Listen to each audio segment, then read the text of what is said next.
of the holy names of the Lord. Seems self-explanatory, and I'm going to give the brief version today. We can actually speak for hours on these sentences, but I think Marge's schedule is pretty tight, so we're going to try to give the brief version on these. So, first offense, blasphemy of the devotees who dedicate their lives to the propagation of the holy names of the Lord. Why is that important? Well, first of all, everyone is dear to Krishna. Krishna says in the Bhagavad Gita that we're all his parts and parcels.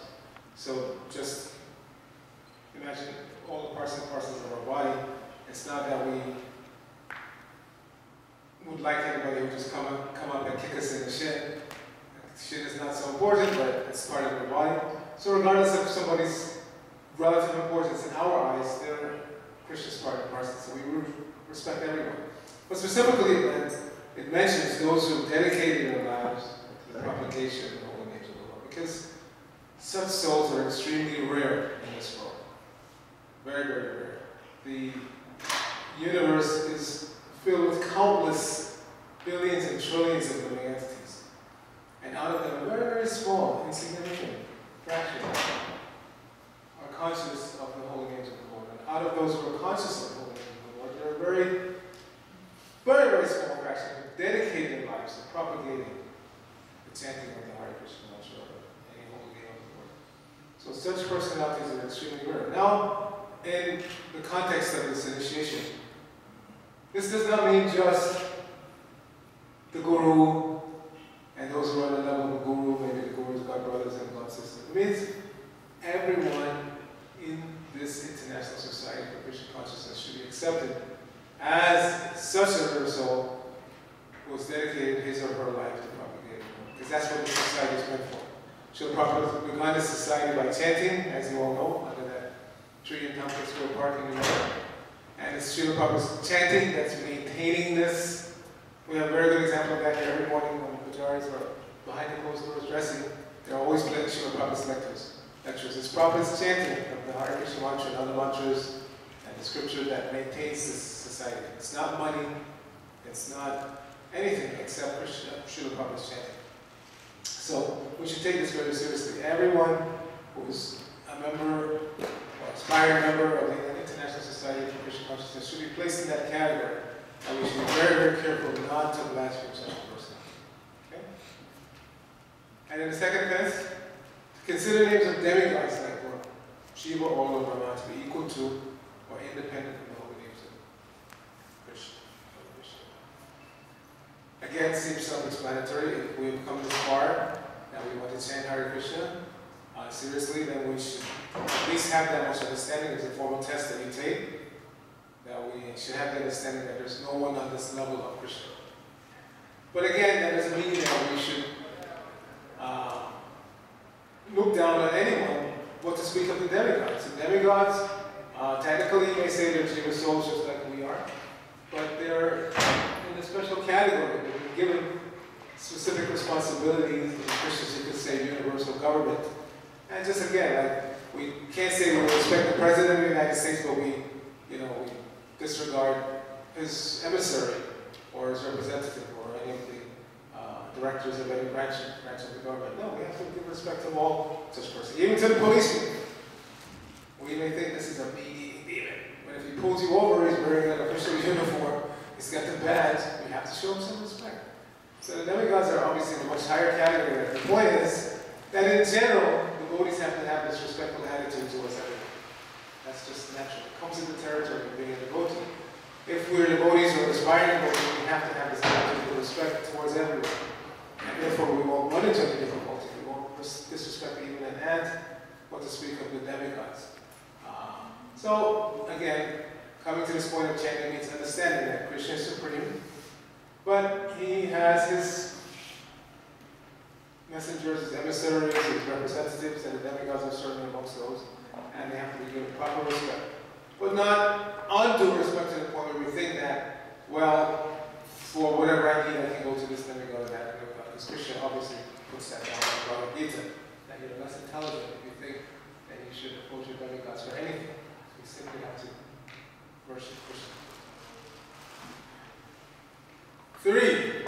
and this is also extremely important in the context of today's ceremony, to disobey the orders of the spiritual master. Why are we approaching Guru? The Prabhupada used to remind us that a Guru should not be accepted as a fashion. Everybody has a Chihuahua, therefore I want a Chihuahua. Everybody's driving foreign car, therefore I want a foreign car. Everybody has a Guru, therefore I want a Guru also. And we keep the Guru like a pet. Good Guru, good Guru, good Guru. And the Guru says something I don't like and I just disregard it. No, not like that. To accept the spiritual master in our life is extremely, extremely important thing. Spiritual master is the gateway to success. We cannot approach the success of life without Guru. So one who accepts the Guru in that consciousness will never consciously disobey the order of the spiritual master. We should not do that.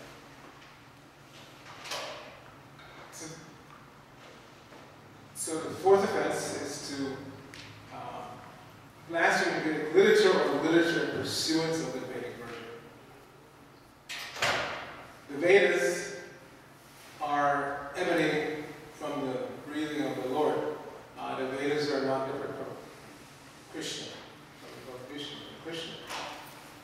So to disobey or to disregard or to blaspheme the Vedas is like directly blaspheming God.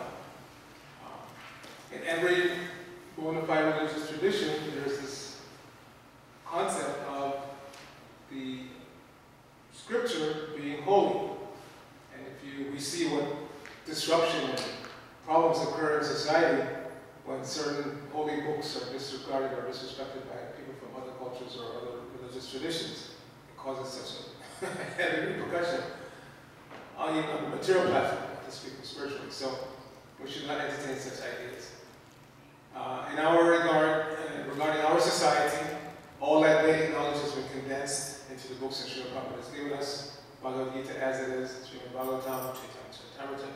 So these books are holy. Srila Prabhupada once told the traveling Sankirtan devotees that because they asked could they take deities, like on the big buses, 12 Krishna Maharaj's bus party, they had deities, famous ones of the little Radha Damodar deities, but other traveling parties, they wanted to know, should we take deities? Prabhupada said, these books are your deities. You worship the books. Seriously, he wasn't saying that facetiously. Seriously, you can worship the scripture. Our Prem Sankirtan devotees, maybe some devotees don't notice, but he chances himself in the temple every day, and he likes to take the Bhagavatam, and he puts it on the podium, and so that when he's going around, he's also circumambulating the Bhagavatam. So, this is the attitude. The scripture is holy, it's not different from the Lord, so to blaspheme the scripture in any way is suicide. It's not. When we take initiation, the Guru becomes your second father, and you have your birth mother father. The Guru becomes the second father, and the scripture becomes your mother. So, just like you would not, if you're a saint, you would not blaspheme your mother and father, then you should not blaspheme the Guru and scripture.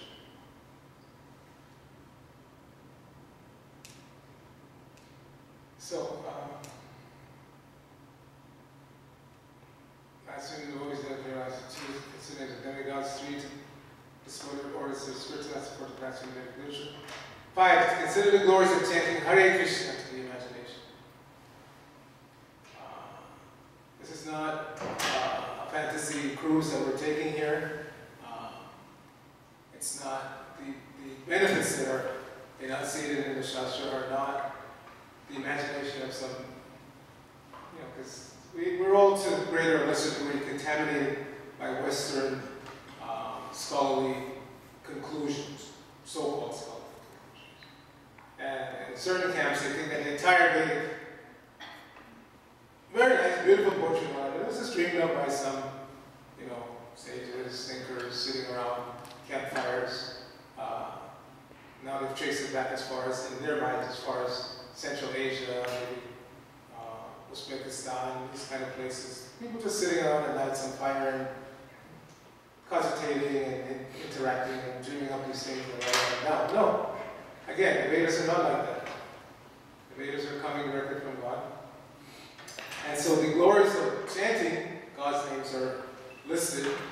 Prabhupada recommended several verses that one should meditate on when chanting Hare Krishna to help us understand this. There are many, many verses that glorify the chanting of Hare Krishna. And it's not to be taken as somebody's imagination. It's to be taken seriously. In the interest of time, we'll just move on. But if you read Prabhupada's books, there are several verses that Prabhupada recommends. Like one of those, the first verse of Sri Rupa Goswami's Namashtaka, Nikhil Shuti Moli Ratnamala, Duti Niraja Pada Pampamata. I hope that the line of Pasamana started. Haridas from Harinam Sashna. So Rupa Goswami is pointing out how glorious is this chanting of Hare Krishna. So you should take the time to learn these verses. It helps us to meditate on chanting properly.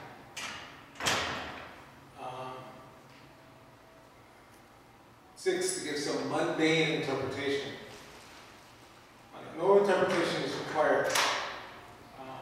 We, in our line, we repeat what we get coming down in Parampara. We don't have to imagine anything, or add, or subtract, or we just repeat what we get. No imagination. We don't have to, we're coming from different levels of intellectual ability, mental acumen. Well, all of that goes out the window when we come to the spiritual path. It's not that those who are very erudite and very learned are going to make better advancement than those who are not. And they didn't. No such thing required. The only thing is required is dedication to the order of the Guru, just like this painting is showing the famous self-named Brahmana. Couldn't even read this Devanagari, but his Guru told him to read Bhagavad Gita every day, so he did it. And therefore he got the Guru's mercy. He completely understood Bhagavad Gita, even though he couldn't recite it, apparently. And then the 7th offense, Prabhupada used to say that this is the most serious of the 10 offenses, and this is to commit sinful activities on the strength of chanting the holy name. Just Namno Baladasa Hipapati. There's the technical Sanskrit phrase. Namno Baladasa Hipapati. To commit sinful activities on the strength of chanting Hare Krishna. In other words, taking it as some kind of reformatory process. Consciously. This is very, very dangerous. Probably warned against this one repeatedly. That you've taken to the chanting of Hare Krishna, you're initiated especially, and now I accept, yes, this chanting of Hare Krishna is extremely potent, so I'm going to use it as some method of cauterization to cure things that I'm doing consciously. In other words, I go out and I consciously break the 4 regular principles, and then I know that chanting Hare Krishna is very powerful, so I just pick up the beads and chant and everything will be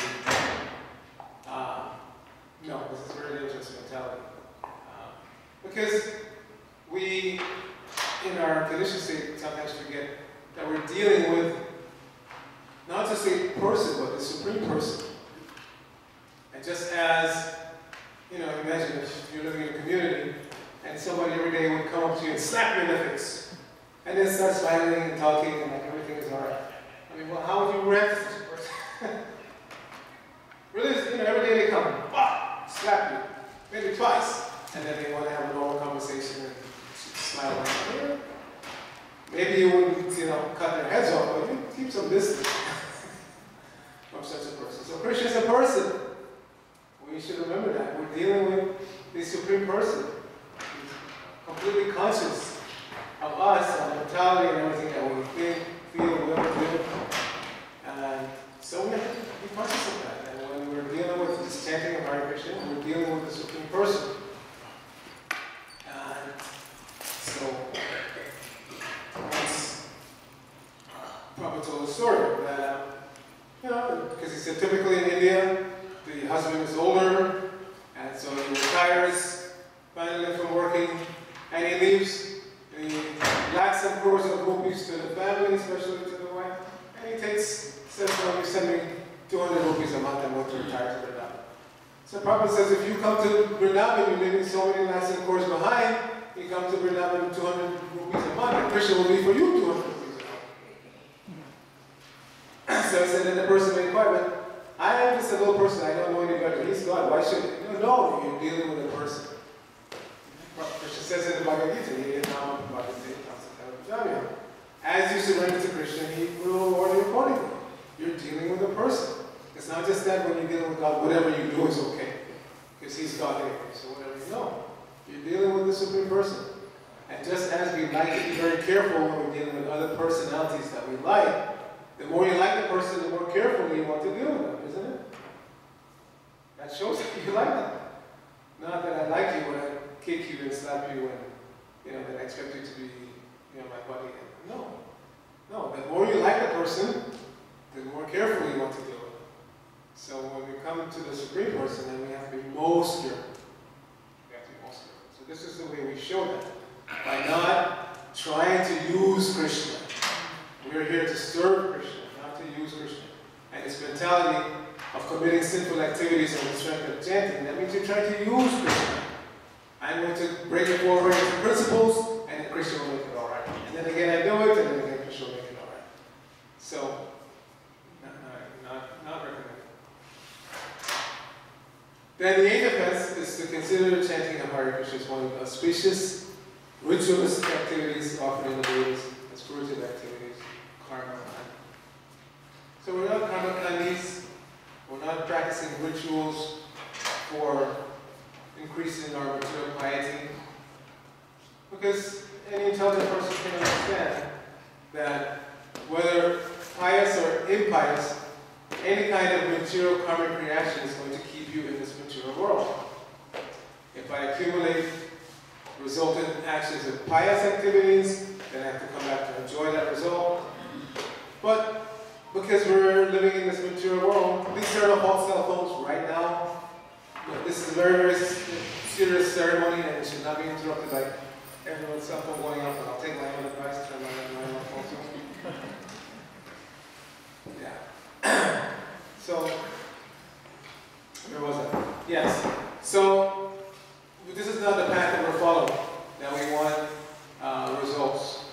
If you've read Bhagavad Gita, you took the test. There's karma and then there's nice karma. So the path of Krishna consciousness means the path of nice karma. Nice karma means acting in such a way that we're not producing any material reaction, good or bad. We're simply acting for Krishna satisfaction. So to consider this path of Krishna consciousness, the chanting of Hare Krishna, as some ritualistic activity that's recommended for, increasing piety, or, no, this is not at all what we're doing here. Completely trying to approach transcendence, which is completely beyond the modes of nature, beyond all karmic reactions. And the scriptures that we're following were specifically written for this purpose. As we know, if we've read the Bhagavatam, the first canto, after Srila Vyasadeva had compiled Mahabharata and all the Vedas and everything, he was still not feeling satisfied. So his guru, being all-knowing, Narada, told him, this is the problem. People are, by nature, in this material world, inclined to enjoy. So by giving them these karma-conduct processes, you're giving them a license to enjoy. That, perform this yoga, that ritual, and some material piety, and I'm going to heavenly planets. This is all within the realm of this material world. So he specifically instructed and inspired him to write this Srimad Bhagavatam, which is dealing directly with the Supreme Personality, directly with the highest activities, free from any material contamination. So we should not see or think of this chanting of Hare Krishna as something that falls within the purview of karmic or karmakanda activities, or even jnanakanda. This is beyond that. And the ninth offense is to instruct a faithless person about the glories of the Holy Name.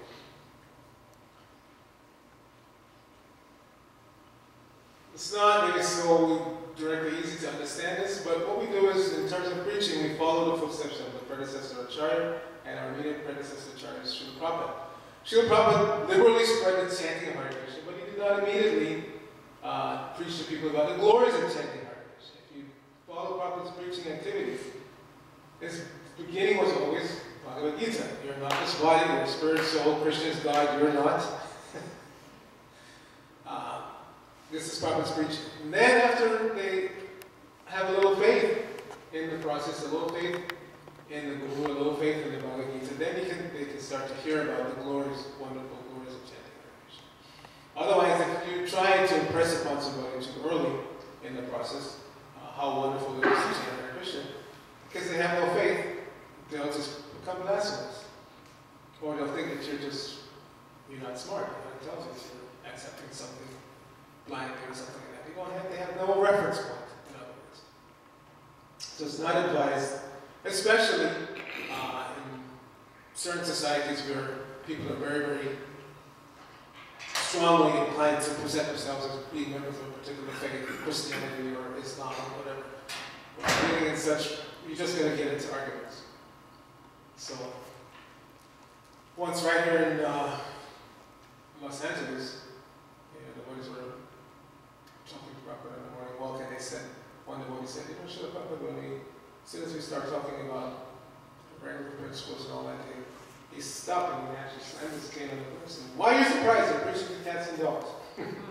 He said, make them fortunate by spreading the chanting and spreading the prasadam distribution like that. So this is the platform of preaching for people who are not yet attracted.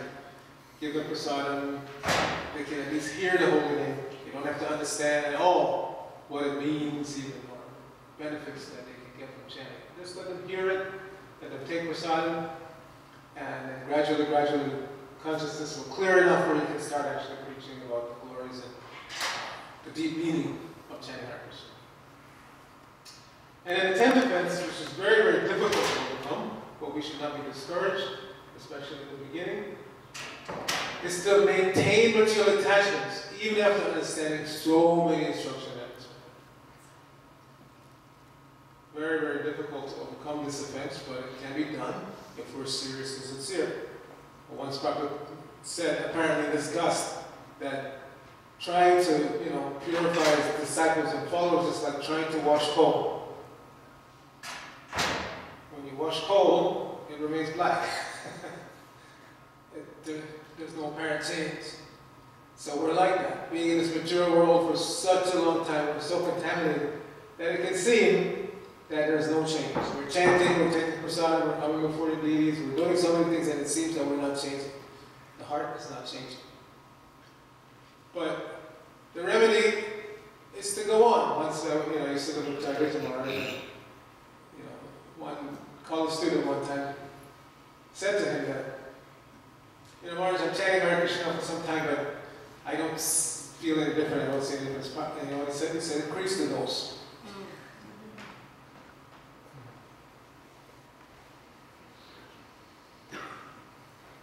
So this is, in regards to the 10th offense, this is what we should do. If we're chanting, hearing, taking prasadam and all this, and we don't feel that we're giving up our material attachments, increase the dose. 16 rounds is the minimum. There's no injunction that says you can't chant more. So if you're chanting 16 rounds a day and you don't feel like your heart is changing, then chant more. Chant 20, 30, 60. May not be possible in this age to get to 64 rounds a day, which formerly was the standard, but you can chant more than 60. It's not that after 16 rounds you throw another bead bag and then anything goes. No. Everywhere you go, everywhere you go, you can take the beads. This is the point of the bead bag, and it reminds us that if we have the beads in the car, we have them wherever we go, then we can remind it, okay, I have half an hour before my next meeting. Business person, whatever, you sit down anywhere, park anywhere, you chant 4 rounds, 5 rounds, whatever you can chant. So this is our means and our goal. The means to success is chanting the Hare Krishna mantra. This is why we're known as the Hare Krishna movement. Whenever I preach in the colleges, I ask the students. I tell them, introduce yourself. We are members of the International Society for Krishna Consciousness, known by the acronym ISKCON, but also known all over the world as the Hare Krishna movement. And I ask them, why are we called the Hare Krishna movement? And usually I have the big mantra placard, somewhere in the room. And I remember discussing it, as I said, Just as in most classes, the answer is on the board.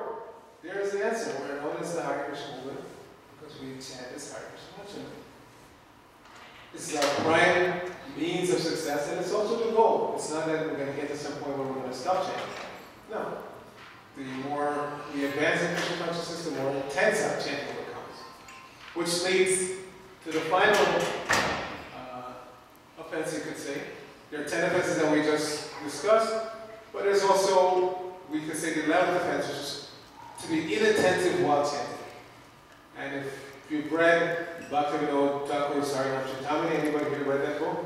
Very nice book, I recommend you to read it if you haven't. And in that book, he's discussing the nature of the 10 offenses, and then he says that this offense, to be inattentive while chanting, is practically the mother of all the other offenses. So if you don't get to the point of chanting attentively, then guaranteed you're going to still be contaminated with the other offenses, the other 10 offenses. So as quickly as possible, try to chant your drums attentively. It's easier to achieve that when we chant together, and that's why there's certain, it's not a new thing. I mean, it's always been recommended that the devotees come together in the temple and chant their japa.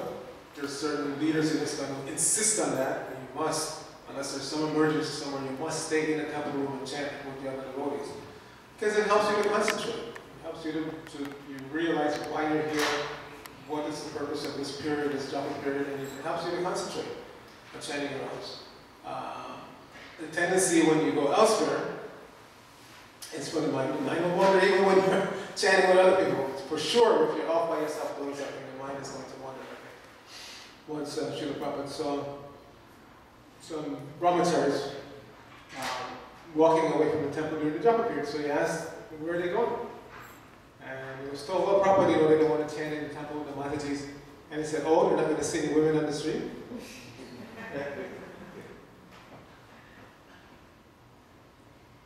So, we have no excuse. If at all possible, one should sit down in the temple room with the other devotees and chant japa with as much concentration as possible. Because it's this attentive chanting of the mantra that will bring us quickly the success and the happiness that we're looking for. And if we chant inattentively, then, like I said, guaranteed we're going to break or be victimized by the other 10 offenses. So, Bhaktivinoda Thakur recommends in his Saranam Chintamani that it's so important to chant with concentration, that do whatever you have to do. If you're distracted by what you see, close your eyes. Put on a blindfold. If you're distracted by other things that you hear, plug your ear. Whatever it takes to chant attentively, that's what you should do. Because it's so important to chant with attention and concentration. Because if we don't do that, then we're going to be victimized by the breaking out. And then finally an overview of why is this so important in the first place, this whole business of the 10 offenses. So this is discussed in the Chaitanya Charitamrita. And actually the verse that everybody should know, if you're going to chant Hare Krishna seriously, Bahu Janma Kaurayani Shravana Kirtan Tabutana Paye Krishna Padi Premadan. If one is infested with these 10 offenses while chanting the Hare Krishna mantra, then despite one's endeavor, his or her endeavor to chant the holy names, for many births, one will not get the love of Godhead, which is the ultimate goal of this chanting. Again, this chanting of Hare Krishna is not just some material pious activity, and we're not doing it for some material advertisement. The ultimate goal of this chanting is to revive our dormant love for Krishna. But that verse reminds us that we can go on chanting for many, many births and not get that goal if we don't avoid these 10 offenses. So that's why it's so important. This is like it's like a beginning. Initiation means beginning, to initiate means to start. So you're being given a clean start. When you become initiated, you're given a clean start in this spiritual process. Wipe away everything that's gone in the past will be wiped out, forgiven. So it's very, very important, and it's an opportunity to do things properly. Whatever you were doing in the past improperly, forget about it. Now, try your best to do things properly, beginning with this chanting. Because if we chant, again, seriously, sincerely, attentively, then all good fortune comes from that. All good fortune comes from that. Like what Chaitanya said at the beginning of Shikshashtakam, glories to Sri Krishna Sankirtan. Because it cleanses the heart of all the dust accumulated through years. So everything springs from proper chanting of the Hare Krishna mantra, so we should take it seriously. This Harinam Diksha initiation is an opportunity to start on the right foot and stay on the right track for the rest of your spiritual career. May Krishna bless you to do that, to not make any mistakes. But if we make mistakes, we simply pick ourselves up and keep going. In the path that we're following, there's no additional prayaschita or atonement that one has to go through if one makes any mistakes. One simply has to, again, with all sincerity, pick up the beads and chant. Hare Krishna.